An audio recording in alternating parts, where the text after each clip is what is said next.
here we go.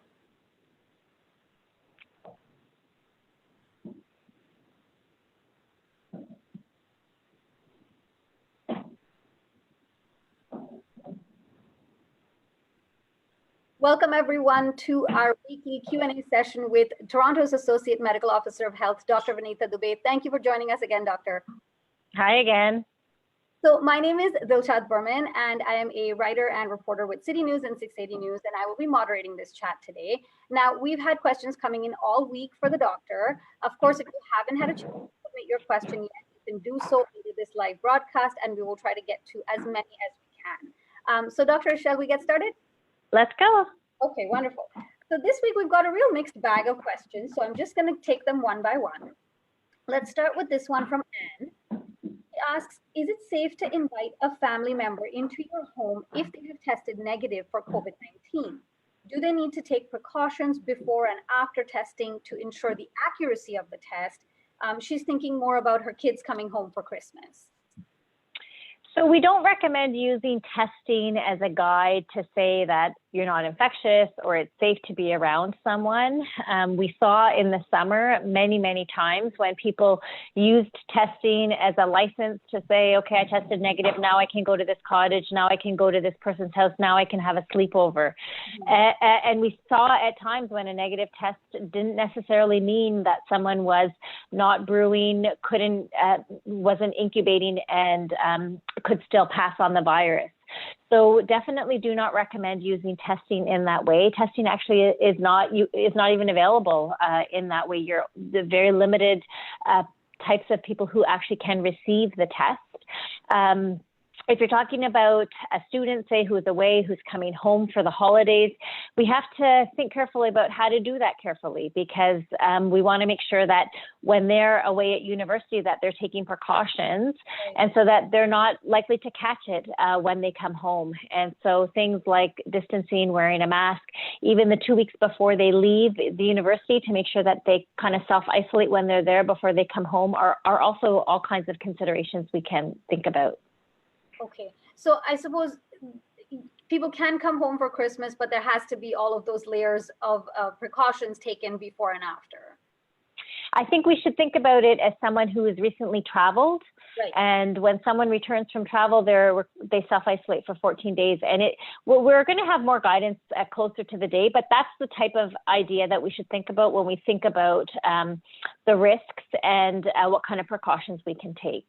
Okay. And we actually have another Anne question from another Anne. Can you please clarify? There are so many questions about the latest rules with regards to masks and safety. So firstly, she says, is it okay to be with someone if you are wearing a mask and less than 2 meters apart? Or is it okay to be more than 2 meters apart and not wear a mask? So those are her first questions. So we definitely recommend now that you wear a mask all times when you're indoors, whether you can maintain a physical distance or not, and especially outdoors when you can't maintain that distance. Even with a mask on, you can still spread the virus. The cloth masks are not foolproof. Droplets can pass through them. We don't always wear them properly. And so you cannot think, okay, I have the mask on, now I can get really close to someone. It gives you a bit more protection, but it's certainly not foolproof. So that's the one thing. If you are more than 6 feet apart, I mean, the idea is that the droplets spread for 6 feet. But again, that's not foolproof as well, depending upon if you're yelling, if you're exercising, maybe the droplets might spread more than 6 feet. And so the better protection is to wear the mask. The other thing is when you're two people spread apart 6 feet, you inch in, or, after you have that interaction, then you go and you do something, and you might forget to wear your mask when you should be wearing it there. And so that's part of the reason why just keeping the mask on is what we would recommend. Okay. At all times, irrespective of distance at this point. It's the best protection in all scenarios. So I would recommend that you be more cautious and wear it. Yeah. Absolutely. And then she has a few more questions. Is it okay to work behind a plexiglass shield and not wear a mask? There's new regulations in Ontario for workers that require all workers to wear a mask, and it includes that if workers are behind a plexiglass shield in a public area, that they're required to wear a mask. So I think you'll have to check with your employer to see what the requirements are there. Okay, plus it's just safer, you might as well. Well, the other thing is you're not going to stay behind the plexiglass forever. You're either going to get up and go to the bathroom. If you're a driver, you're going to open it and check something. If you're behind a grocery store, you know, at a grocery store, you may be doing other things. And so that's why, again, you may forget to put the mask on in between, transitioning in between. And that's another good reason to keep it on. Right, absolutely. And here's another question. Now that we are moving to indoors, can we sit in the garage 6 feet apart with the garage door and side door open to share a meal? To share a meal with you. I mean, with your household members, you can have that meal inside as well. You know, outdoor dining is permitted with precautions. And so I think that's the point here. We still have to recognize that even if you have a meal outdoor in a garage with the windows open, if you're not keeping that 2 meter distance, despite how many windows you have open, you can still spread the virus. So I think that we have to really be mindful of the other ways in which the virus can spread. It's not just outdoors is always safer. The virus has spread outdoors for sure. Mm-hmm. Absolutely, absolutely.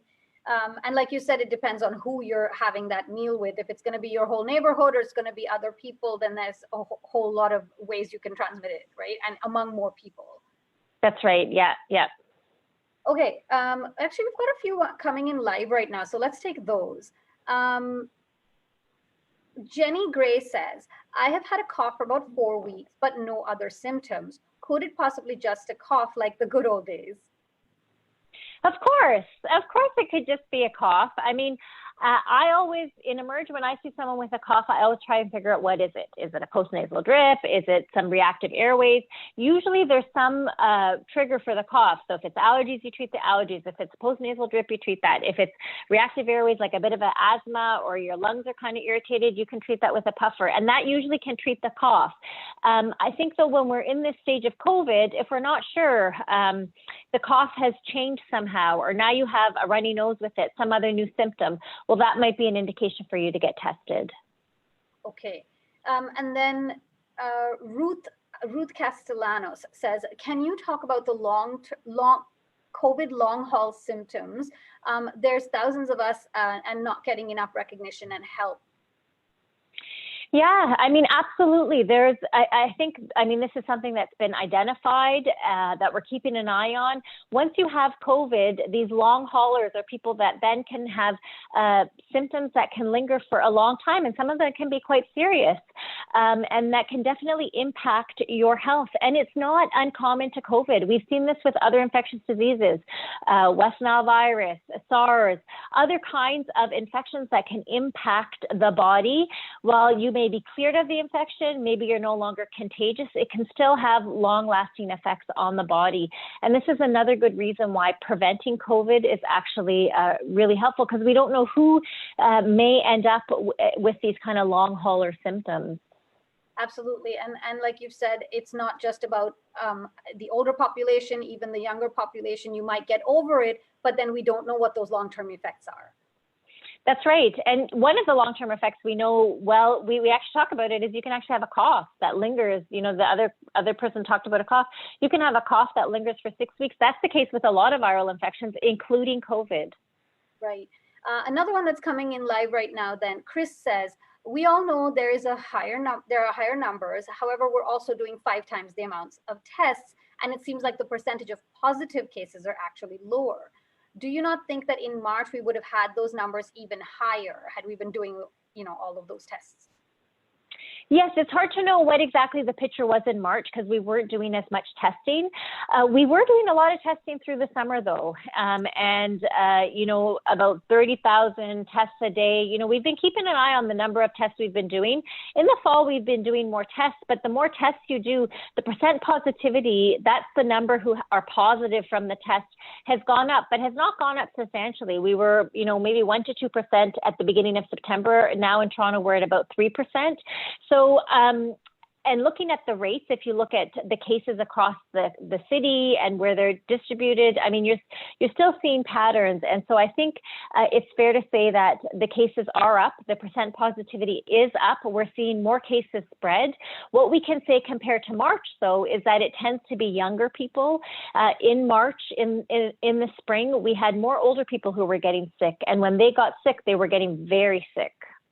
Absolutely. So overall, though, then in terms of percent positivity, we are seeing a rise in cases again. We're seeing so we're seeing the percent positivity means of 100 people who get tested, 3% or 3 out of 100 will come back positive as COVID. That's in a nutshell what that means. And so before it used to be out of 100 people who got tested, 1 or 2 were positive for COVID. So we're starting to see more people who actually have symptoms and are coming back positive. We've seen in some places in the US percent positivities of 10%, and we certainly don't want to get there. And so it's certainly going in the wrong direction, but it does mean that the virus is continuing to circulate in the city. Right. Okay. And then Michael has a question about hospitals. He says, of all the places you would think that hospitals would be most prepared and with the effective safety protocols, but as of Sunday, we were hearing of widespread outbreaks in the hospitals, including St. Joseph's and Toronto Western. So are our hospitals really prepared to deal with the second wave when they can't even protect the wards within their own walls? There's no question that we know in hospitals what works. We know how to prevent the spread of this virus. That's how we've been managing, actually. But there's also no question that in order to prevent the spread, we all have to keep those public health measures in place, so those infection control measures in hospitals. And hospitals are run by people, just like you and me. And so we can all lapse in our procedures, just like anyone else can. Healthcare workers can do that as well. And that's usually how you end up seeing some of the spread in these settings. We also know that the more spread we have in the community, the more it's going to come into these places like hospitals, like long-term care, like schools, which is why our best protection for these institutions is actually to keep the infections low in the community. Right, absolutely. And like you said, if it's out in the community, it's going to be in schools, it's going to be in the hospitals, it's going to spread everywhere because people go everywhere. That's right. That's right. And it's spread by people. Yeah. Right. Okay. And so a related question then, Michelle asks, my husband is scheduled for a hip replacement on November 12th at St. Joseph's. Should we be worried about the outbreak that is going on presently at the hospital? Should we cancel and, reschedule till when things settle down? I have complete confidence in our hospital system, in the infection control in the hospitals. A hospital like St. Joe's is massive, and just because they have some cases related to some parts of the hospital doesn't mean that the whole hospital is at risk. And so I think what you are more likely to see is if the hospital was concerned about the cases, they would be more likely to cancel it as well. So I still, though, would recommend that you could connect with your surgeon if you have questions or concerns. But I don't think hearing about cases related to a hospital should make us second guess if we need healthcare. And I think that's really important. If you need to go to the emergency department, go. Like if you're sick, go. Don't delay, because we saw that in the spring as well. And so there are precautions in place. And when you go there, make sure that you take the precautions. Wear the mask, wash your hands, keep your distance from other people who are there as well. Right. We can't just write off entire institutions and hospitals because of those cases. Like you said, hopefully they're being contained. It's not the whole hospital. It's a large space. So ideally, other functions of the hospital can continue as normal. Exactly. And hospitals are implementing measures to further prevent spread when they have cases identified in the hospital. Okay. And this is a question about testing at pharmacies, actually. Leah says, when the pharmacy started doing the testing, everybody was being assured that it's safe. But when she went to a pharmacy, she was really shocked because there was no separated area. It just felt like a really flimsy plastic shield was put between where people were getting tested and a bunch of other vulnerable people around right next to her. So she says, is anyone going and checking how pharmacists are conducting these tests and how safe it is? So Sorry, we just lost you for 1 second there, doctor.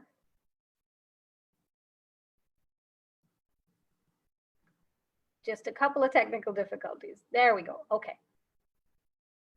Oh, you're on mute. You're muted right now. Okay, sorry. Okay, sorry about that technical glitch. Yeah, we've had a lot this morning, haven't we? Right. So we do have to make sure that we are taking precautions in pharmacies. And if you're concerned about a particular pharmacy, I think it's important to note. You can raise it to the pharmacy itself and to say what protocols do you have in place. Ontario Health is the organization that's the lead for testing, and so you could notify them as well to say that you have a particular concern about this particular place.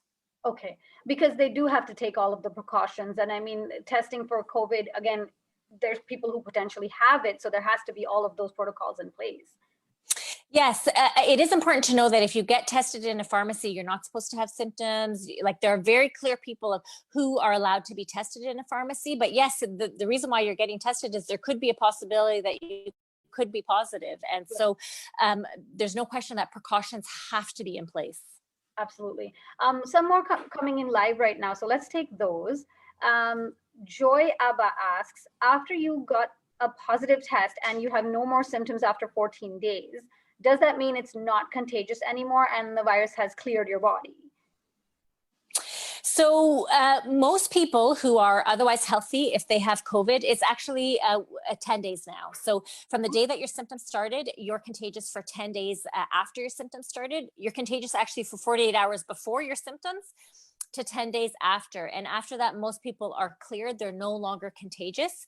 The exception is if you were hospitalized, you had a very severe illness, or you have an extremely weak immune system, then it may take longer for you and you may be contagious for longer. Okay, and then another question coming in live right now. What is the risk of getting COVID inside an elevator? Irene is worried about the aerosol spread, even if no one's inside. So what we know about the aerosol spread, as we understand it, is the droplets from talking, sneezing, it's those tiny droplets that may be suspended in the air for a little bit longer compared to the larger droplets that fall because of gravity. And in a place like an elevator, that's why we recommend that everyone wear a mask in an elevator, that you keep your distance. If you're worried about those droplets in the air, again, with the elevator opening and closing, that ventilation, that exchange of air is going to help to, if there are small droplets, to dilute. And with you wearing a mask, that's going to be helpful to prevent the spread as well. Okay, that makes sense. And then RS asks, what is the lifespan of disposable blue non-medical masks after it has been used once? She says, they say that they see tens of them hanging on every car waiting to be reused. I see people now hanging it off their rear view mirrors as just another thing to take with them. So what is the lifespan of that mask? So you'll have to check with your mask because each mask is obviously made different. In a medical situation, in the hospital, we do have policies where you could wear the same mask for the whole day, as long as it's not dirty, as long as you use it properly. Some of those masks, they're certainly disposable, so they're not meant to be used for days and days on end. And I would certainly say after a day's use, should be thrown out. Okay. And let's see, Shannon asks, again, this one is coming in live. She says, what about the people who didn't endanger others by not wearing masks? Are they being fined? Is there any enforcement? So there are regulations in place for masks and for wearing masks. And there are enforcement in place for all kinds of different parts in the regulation. I think the more important message, though, rather than the fines and the regulation, is really that we're all wearing a mask to protect each other. We're all keeping a distance to protect each other. And so sometimes it's more effective for people that who don't wear a mask is to talk to them about it, to explain to them why it's important, because that may actually be more influential than, say, giving them a fine. And so I think that's something that we can all do. Right. Okay, Liz asks, as it is cold and flu season, how can we know if we have cold symptoms or COVID symptoms? And also, should we be staying home for at least 24 hours after the symptoms start? She says workplaces are certainly eager to have their staff back. Yeah, you actually cannot tell one symptom from another unless you get tested. And that's one of the reasons why we're actually recommending flu vaccine, because if you can prevent the flu, that's going to be one less symptom or group of symptoms that you will have that you don't know, is it the flu or is it COVID? And so if you have symptoms, even one symptom, you're required to stay home and get tested. And even if your symptoms get better in 24 hours, don't go back to work. I've seen cases of COVID that have had mild symptoms, just a runny nose, didn't think much of it, went away, and actually days later got tested and it was COVID. So you cannot disregard the symptom, and unfortunately, testing is our only way to differentiate that.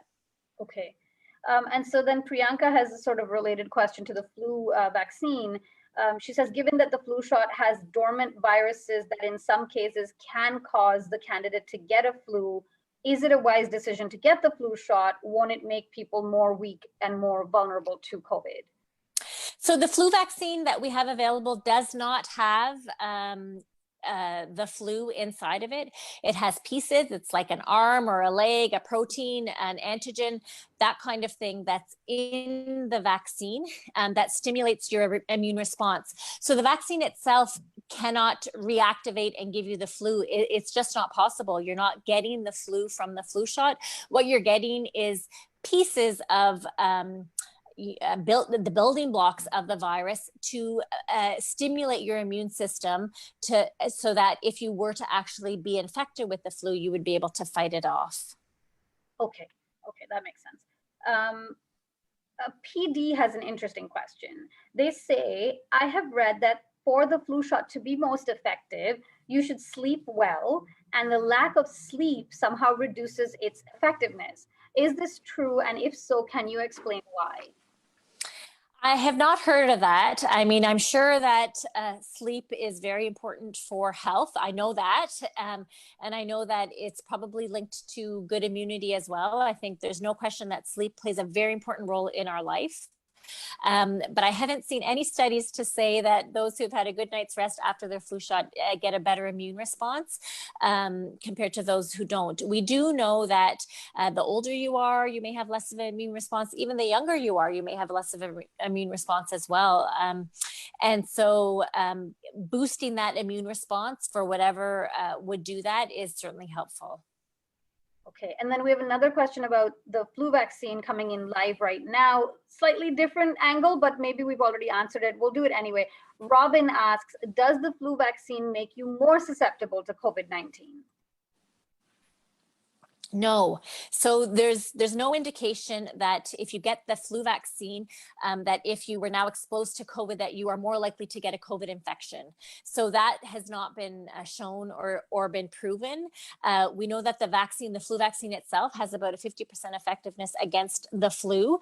And so I think certainly if you can prevent a flu virus, I mean, there's no question that you could probably get two viruses as well. We've seen older people who have multiple viruses. And so that might help actually prevent you from getting infected and getting sick with COVID if you were exposed to both. Right. And then Shay asks, if the virus has not yet been isolated, what exactly are positive tests showing? Is it cold flus? Is it proteins from a previous cold? How do you test positive for a virus that has not been identified? So the virus that causes COVID is called SARS-CoV-2, and the tests that we use most commonly are a molecular test. They look for a piece of the gene of that virus. So we do know what that virus genome looks like, and so that's what the virus tests for. And so it tests to see if you have that gene, or a part of that gene. That gene is very different from a cold, a flu gene, and that's how we know that if it's positive, it's COVID. Right. It has been isolated. Like we know exactly what we're looking for in the test. That's right. Yeah. And each of the tests there are a number of different tests out there on the market, and they're not all the same. Some of them may look for different parts of a genome, a different part of this or that. So not all of the tests are the same, but that's essentially how they're working. Right. And then this one, we've had this before, but I think people are still continuing to be concerned about schools. Concerned adult says, why are schools allowed to pack kids in classroom with little distancing? Why is it acceptable for children and teachers, but not in any other private or public buildings? So, you know, it's always a good question because it's hard to understand, but the way to understand it is that that classroom, that cohort is not just sitting around a dinner table and having a meal.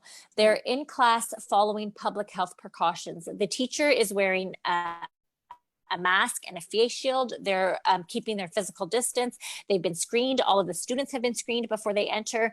They're keeping a physical distance as much as they can. They're all wearing a mask.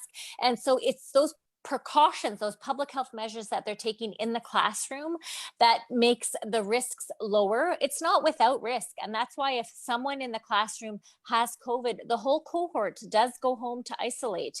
But the risks are what we call mitigated. We're trying to balance the risks because we want kids to be in school. We know that there's a benefit for that. Right, absolutely. Bora asks, are early treatments and therapeutics being tested? They say that the combinations are prescribed by family doctors in places like Korea and Japan, and they've had great results. And they say it would alleviate the hospitals and ensure that people get care before they deteriorate. So we do wait on Health Canada to approve medicines that can be used in Toronto, in Canada. They have to be licensed, and the licensure makes sure, first of all, to check to see, does the medication actually work to do what it's supposed to do, and how safe is it? And so that's what I would rely on, Health Canada's review and approval, before I would consider using or prescribing a medication. There is an antiviral medication that actually is licensed in Canada that is being used for very severe cases. Okay.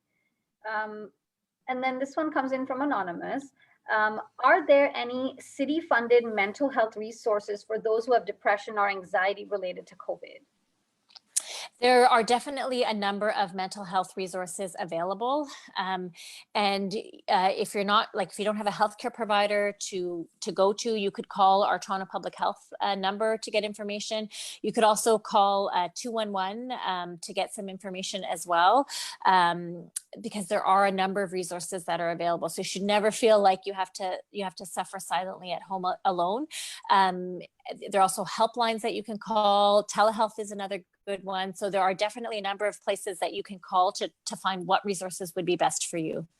Okay, wonderful. And on that note, we are at 1 o'clock. That half hour went by really fast despite technical difficulties. So thank you again, Doctor, for joining us. If we didn't get to your question, we're going to try and squeeze it in next week as usual. So Doctor, we will see you again next week. Okay, thanks. Bye-bye. Thank you so much. Bye-bye.